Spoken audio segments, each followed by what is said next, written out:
Hi, I'm Stephanie from Indie Interiors and welcome back to our series. We wanted to take you behind the scenes on a project, show you everything that goes on in order to take your home from the bare bones all the way to the finished design with your furniture installed and staging done as well. We're going to show you what softwares we use, how we choose different materials, what decisions are made when we are designing a project, and what it's like to really have a team like ours work on your home.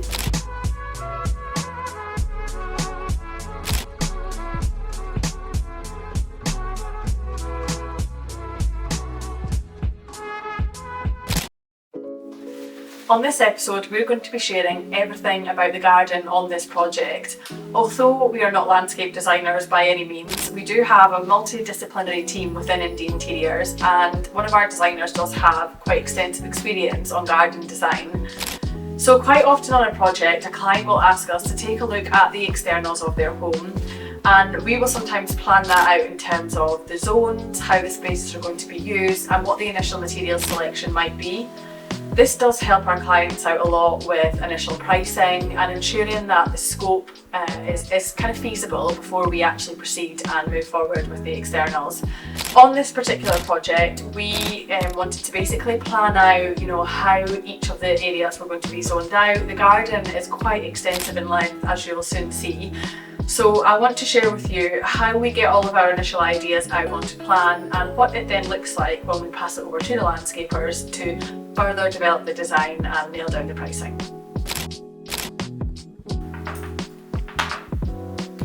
The garden is about 75 metres long, which is incredibly generous for a plot within the London area.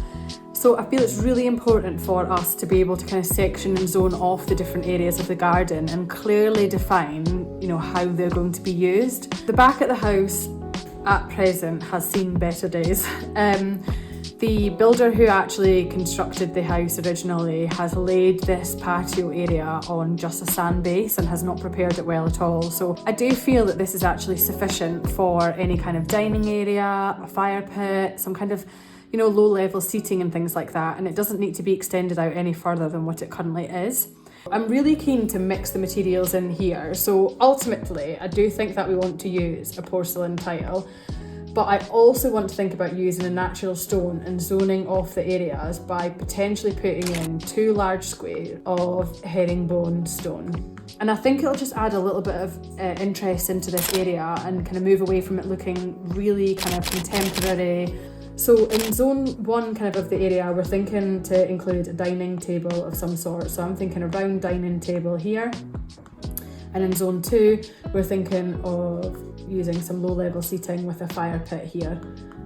Here on the plan, we have these kind of retaining wall supports, which actually, after the structural engineer has reviewed, they're not supporting the wall in any way whatsoever. But taking them out, would be too much work, we feel.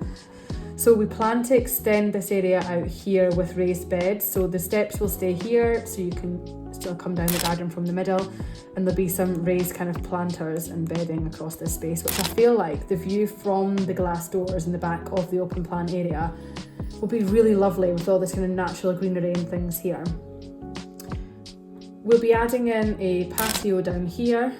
So probably just a row of slabs along this area here, and we're going to put in lots of lighting. One challenge in the garden is that it's actually tiered.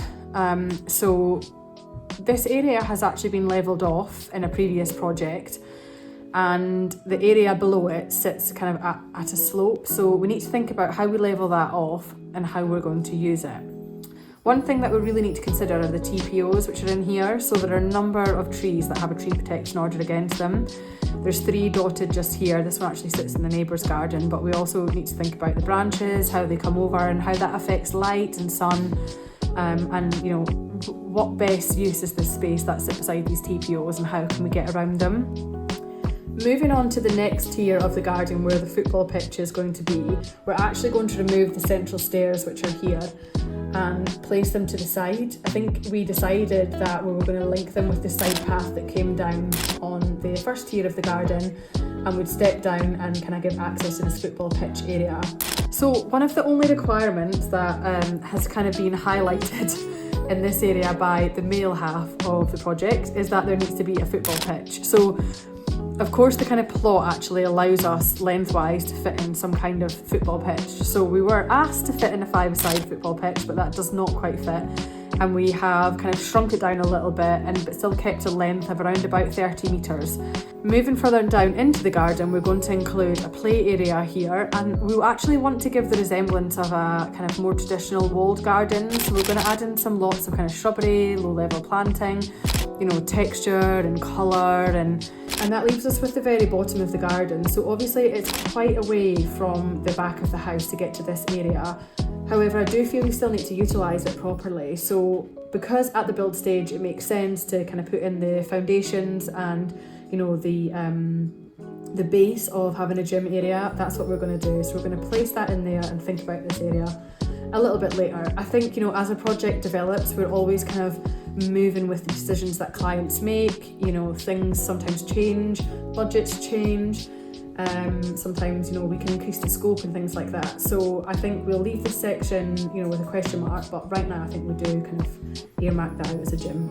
The front of the house, although it does have a kind of great frontage, it's quite impressive. I feel like there's just some small details that could be done to improve the front of it. Musson Brown Architects from Newcastle came on board and gave us a great design for the front. And what they've proposed is dropping the sills here on these 4 windows at the front. We're going to redo this porch and clad it in a stone material. We're going to add in surrounds to all the windows, so kind of like an architrave detail, which I think will just completely change and elevate this frontage. The driveway itself has been laid quite poorly again, as with the back patio, so there's so many dips inside of it. We want to think about the materials on the driveway. We also need to think about the cost. So all of these things come into play when we are thinking about what materials to propose, how the design is going to look, and then, ultimately how the contractor is going to price and is that going to come within budget.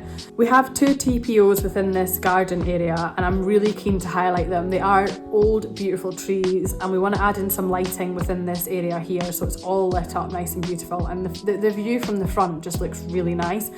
We're also going to be thinking a lot about the lighting on the front of the house, so there are only some small lighting up and down lighters which are in between the windows at the moment. So the main areas that we need to think about when we are designing this external area is the front of the house, the patio area.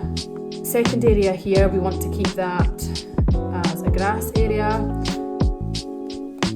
Third zone is going to be a football pitch, and the fourth is a play area, and the fifth potential is a gym.